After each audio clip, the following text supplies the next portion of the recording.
आपण पाहिलं की सध्या पोलीस आणि छत्रपती संभाजीराजे यांच्या स्वराज्य संघटनेच्या पदाधिकाऱ्यांमध्ये झटापट सुरू झालेली आहे। मोठ्या संख्येने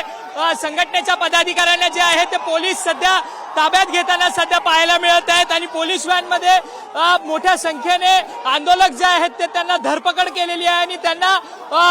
ती पोलीस व्हॅन जी आहे ती पुढे नेण्यासाठी पोलीस नेत असताना कुठेतरी स्वराज्य संघटनेचे पदाधिकारी त्यांना अडवत आहेत आणि या सर्वच पदाधिकाऱ्यांना जी आहे ती पोलिसांकडून आता धरपकड या ठिकाणी सुरू असल्याचं पाहायला मिळत आहे। मोठ्या संख्येने रिगल सिनेमाच्या चौकामध्ये पोलीस बंदोबस्त जो आहे तो तैनात झालेला आहे आणि ज्या पदाधिकाऱ्यांना धरपकड या ठिकाणी केलेली आहे त्या धरपकड केलेल्या पदाधिकारी जे आहेत ते पोलिसांच्या व्हॅनमध्ये आहेत आणि ती व्हॅन जी आहे ती पुढे घेऊन जाणार नाही असा पवित्रा जो आहे तो या सर्व स्वराज्य संघटनेच्या पदाधिकाऱ्यांनी इथं घेतलेला आहे।